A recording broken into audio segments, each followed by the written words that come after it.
Welcome to Dark Souls. Prepare to Die edition. Now, this is going to be a bit of a walkthrough. Not a full-on walkthrough. I'm not going to be able to really say much of the lore. I might look at the item descriptions every now and again and, explain some things that I may or may not know. So, sorry about that, I got interrupted. As I was saying, I'm not going to be able to explain everything, especially not with the lore, but I will do my best to give tips and tricks and basically stuff that I like to do that may actually help new players.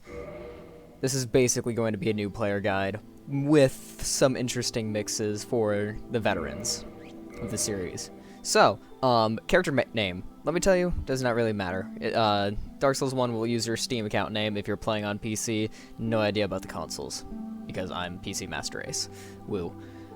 Alright, so just for fun, I'm just gonna name this guy Teos, because that is going to be my new internet name. Obviously gonna go with male, because I'm a dude, as you can tell. Probably. Alright, so, class. This is only going to really just dictate your start. It won't actually dictate what kind of class you are for the rest of the game.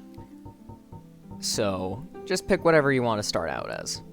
Sometimes you want your ending stats to be a certain thing, so I'm not really going to do this for PvP.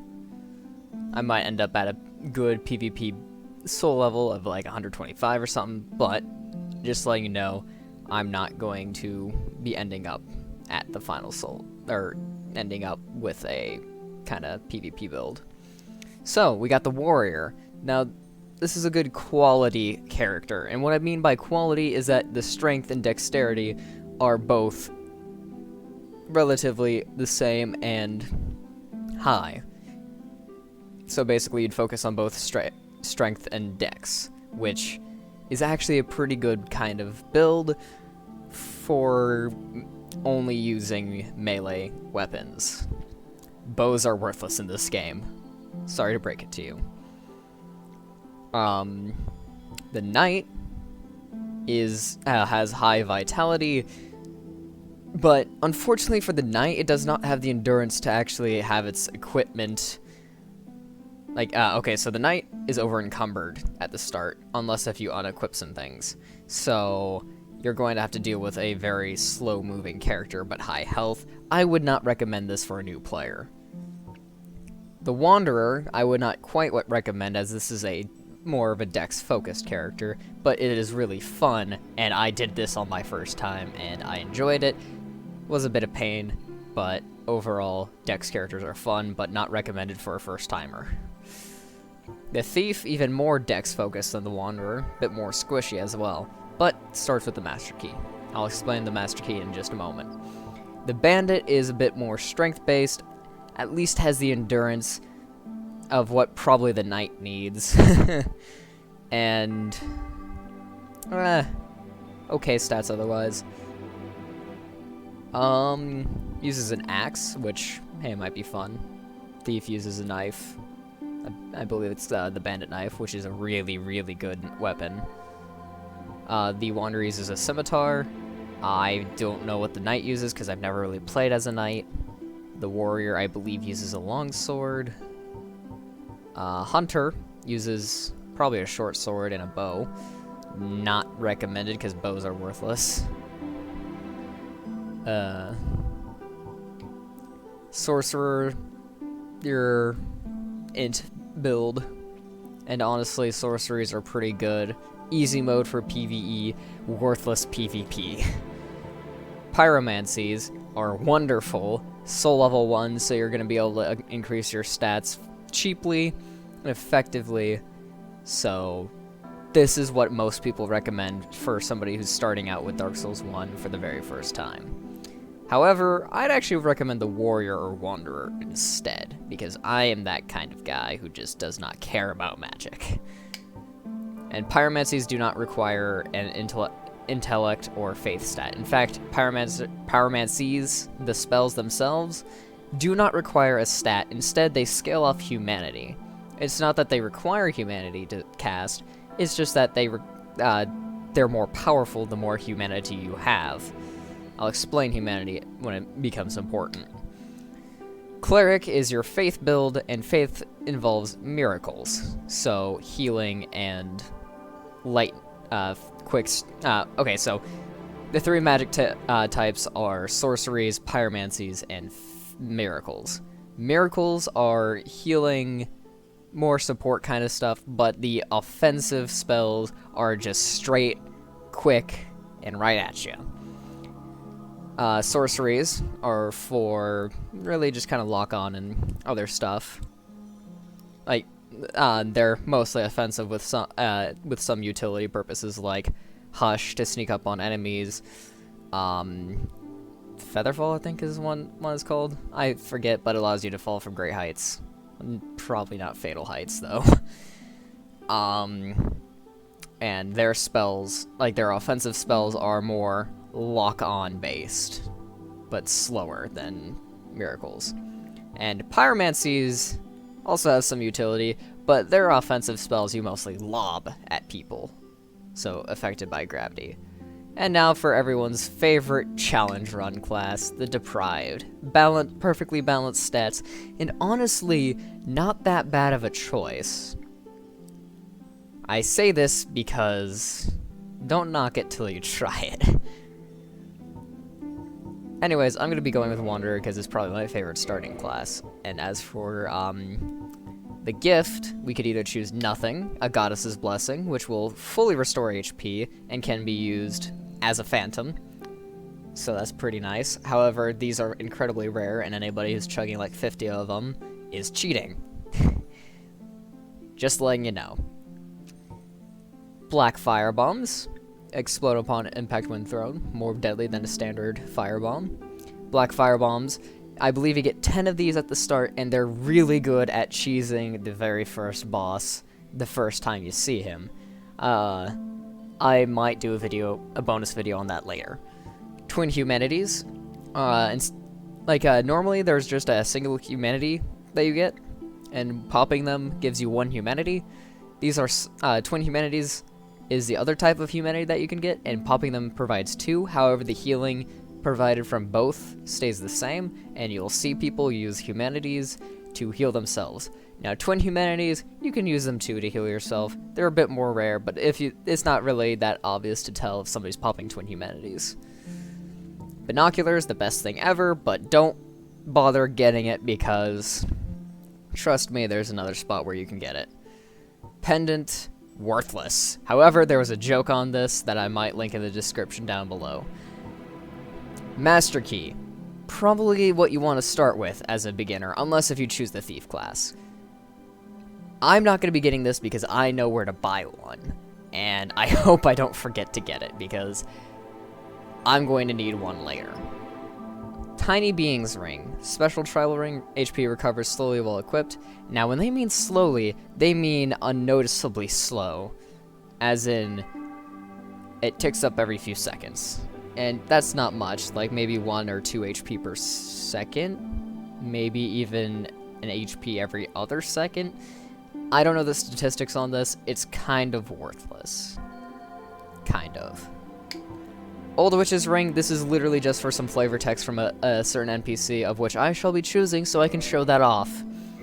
Physique, slim. It really doesn't matter. This is just all aesthetics at this point. Commoner, hair, obviously the ponytail, because the ponytail is the manliest of haircuts with the dark purple hair. Oh yeah. I could customize this further, but why? I suck at customizing faces. Dark Souls 3 Ike will have you say. In the age of ancients, the world was unformed, shrouded by fog. A land of grey crags, arch trees, and everlasting dragons.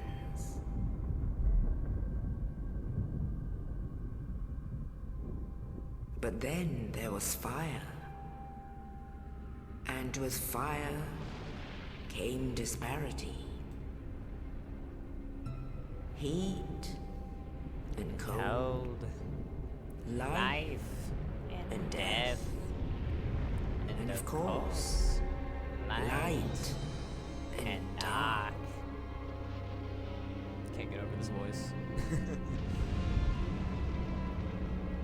Then, from the dark, they came Who were they? and found the souls of lords within the flame.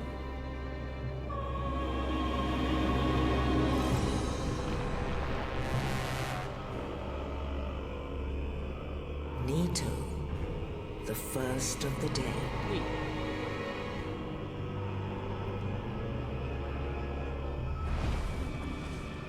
The Witch of Izalith, and her daughters of Chaos. What? Gwyn, the Lord of Sunlight, and his faithful knights. Praise the sun. And the furtive pygmy, so easily forgotten. Wolf Knight. Represent.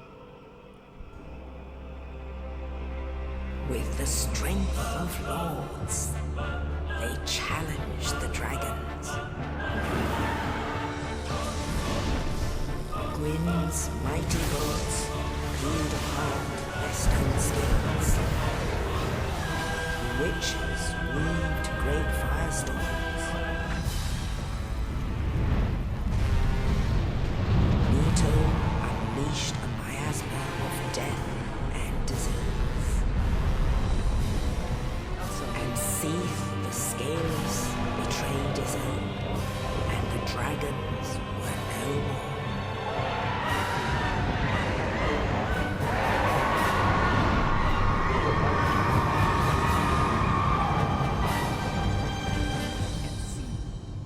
Yay. Thus began the Age of Fire. Hey, I can see my house from here. If I lived here. But soon the flames will fade, and only dark will remain.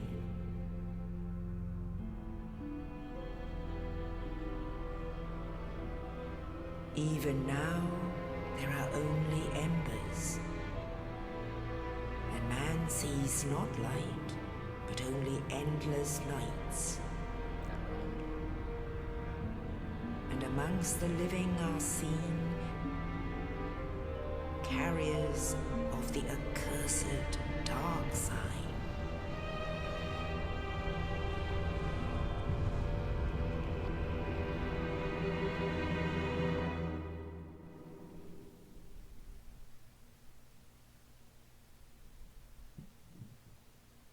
And a loading screen.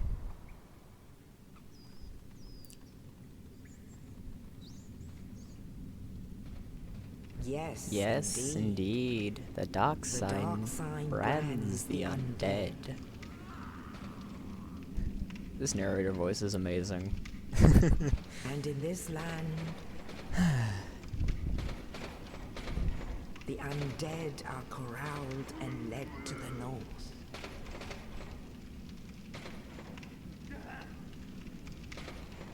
Where they are locked away to await the end of the world. Oh man, that's pretty unfortunate. What scrub lives in this cell? Can't be me, right? Oh. This is your fate. Well, probably a bit hungry. Here's some rats. Could use something to eat. Haven't moved in a while. I mean, I am undead, but, you know. You got a face. Looks as beautiful as this. So pretty, right? Oh, hey, food. And an item. Thanks, bro. I'll see you later, hopefully. Stop staring at me like that. Go. Shoo. Thank you. Well, let's actually get up off my ass. Let's get this adventure started. Northern Undead Asylum. Now, as much as I would love to explain as what that opening sequence is, I just recommend searching up either VatiVidya or either that or Epic Name Bro. Those are the two main sources that I know. So, Dark Souls' idea of a tutorial is these orange signed soapstone writings on the ground. See, like, right here's the camera controls. Here's how you attack. slash, poke, stab, hit the wall. Don't even aim right. Do you even fight? Bro, fight me. You can't even die to the first enemy in this game. What freaking... FromSoft, please. Also, you might be like, oh, hey, what is this guy? Do I get to fight him later? You won't be seeing this guy for a while. Like, this is probably the first time you'll see him, but... Well, this is the first time seeing him if you tend to look right. But you won't be doing anything with that guy for a very long time. Aw, I was trying to pull something off there. So, left stick and hold B to dash. Now the jumping in this game is atrocious. You have to actually tap B right at, basically hold B down to run, release and tap again to jump. Also, heavy attack. I should actually mention I'm using an Xbox controller.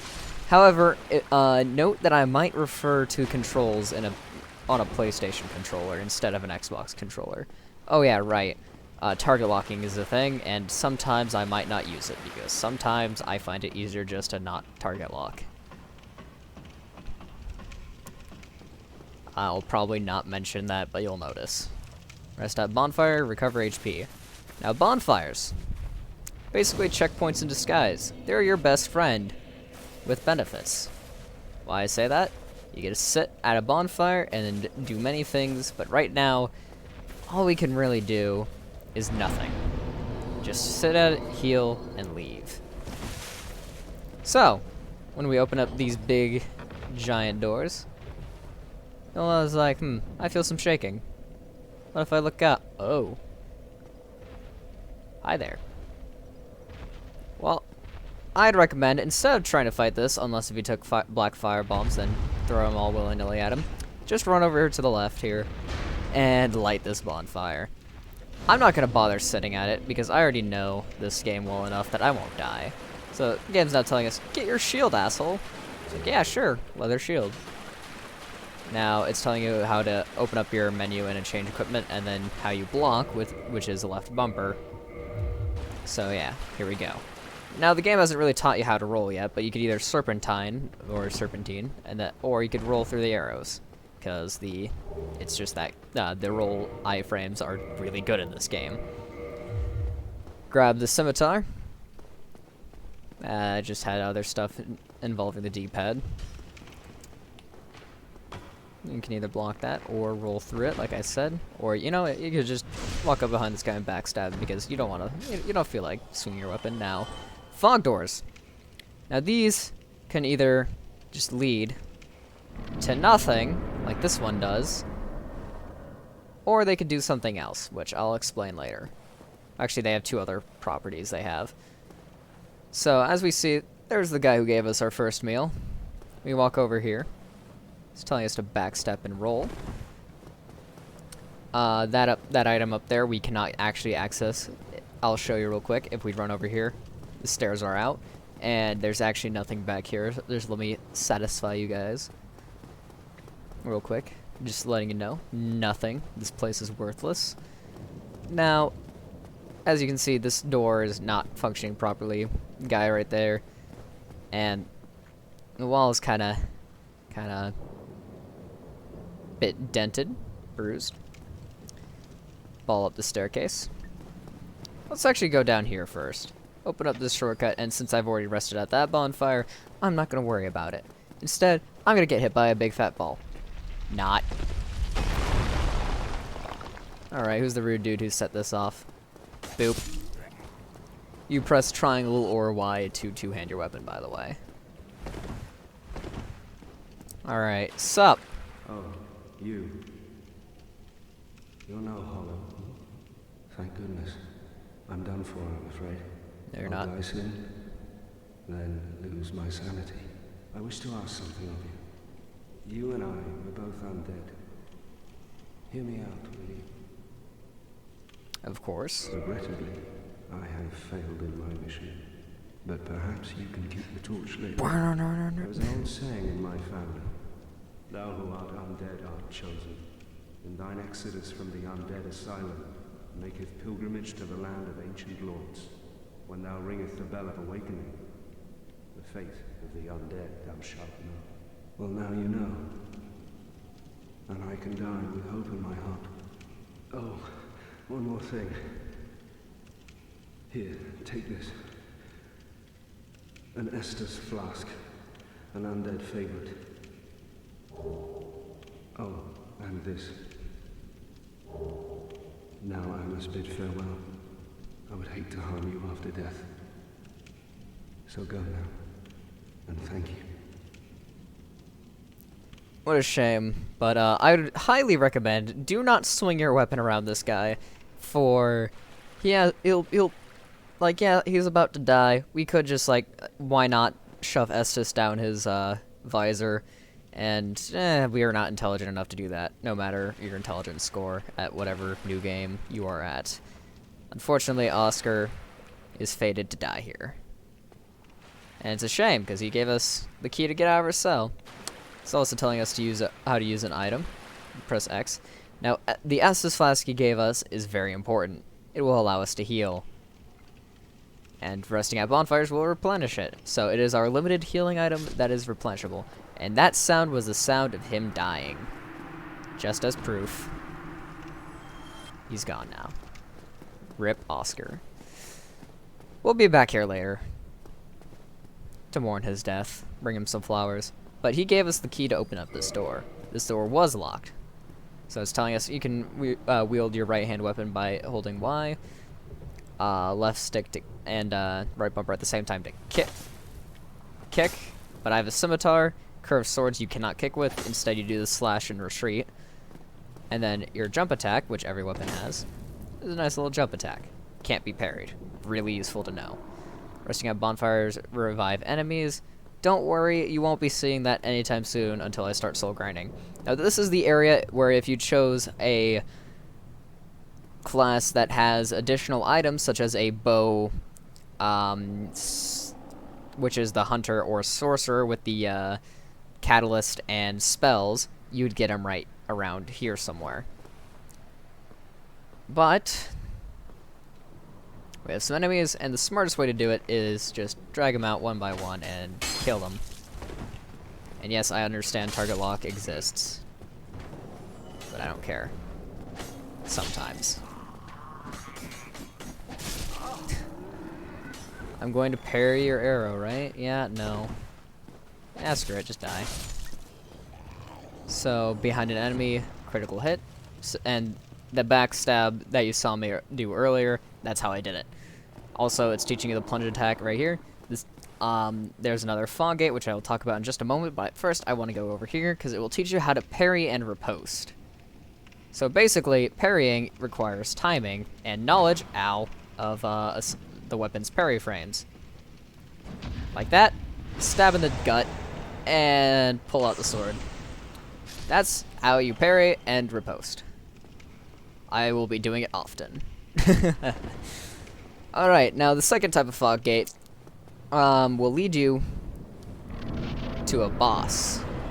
Now don't stay up here long. You'll die. How'd I miss? That's good. Fuck me. Please don't. This is embarrassing. Worth it. Worth the pain. Oh my fucking god. This is gonna be embarrassing if I die here. But I won't because I'm skilled. Now, you really have no excuse to die to this boss. Trust me, this boss is easy. It is the tutorial boss, after all. To think a tutorial needs a boss. But think of this as RuneScape Tutorial Island, except Dark Souls. So... I don't know. Ow! Back off. Chug-a-lug. By the way, you can drink multiple Estuses in a row by repeatedly hitting the square button, I think, and or X on an Xbox controller. But yeah, he's dead. Like I said, easy, despite the fact that I missed the plunge attack. How? Either way, we get a humanity and some souls. Yep, there we go. 2,000. I'll explain the purpose of souls and stats in a bit. In the meantime, let's open up these big-ass doors. Now, the third purpose of fog gates, we won't come across for a little bit, but basically, whenever multiplayer is active, say you get invaded or you summon someone, a white fog gate will appear to block you off from going to places where you couldn't go with other people. You'll see what I'm talking about when that happens, but basically, they prevent you from just going into areas that the other people would not be able to go to. It's just non-multiplayer areas. So, good job, go straight ahead, except it lies. You know why? Head left, and you can get a free item. Some free souls. Soul of a Lost Undead is a solid soul item, and when I mean solid, I mean it's in your inventory, you cannot lose it, and it's just a solid hunk of souls. When you pop it, you'll get what I like to call liquidated souls, and that is in the bottom right number. I'll be using the same terminology with humanity, where the item humanity is solid, and the humanity in the top left, which is the number 00 currently, is liquid humanity. Now, if we come over here, no, you're not gonna speak to me? Shucks. Well, normally that would be something we cannot do quite yet anyway, so I was hoping to show that off, but unfortunately not. In the meantime, let's actually go do what the game says, because there's nothing else here. And cutscene. Only in the ancient legends it is stated What pretty mountains. that one day an undead shall be chosen. Oh, hi there. And end episode. Not. To leave the Undead Asylum in pilgrimage. And now we fly ever the free. land of the We're free ancient before the lords. thunderstorm. I mean, it's pretty stormy out there, right? Lordran. Lord Ran. Come on. Alright, I'll stop making those snarky quips and such, and that was weird. If you actually noticed the bird beak, it was intensifying. Beautiful view of the undead bird before we land into a nice place called, well, I'll pop up here in a sec. Thanks, bird. Forget your name. Think you're the goddess Velka? No. Firelink Shrine. Now, there's plenty to do here, and this will I'll cover everything to do I'll cover everything you can do in the next episode. Thanks for watching Dark Souls Prepare to Die Edition, A Tale of Two Casuals. I'll explain the meaning of that later. Ciao.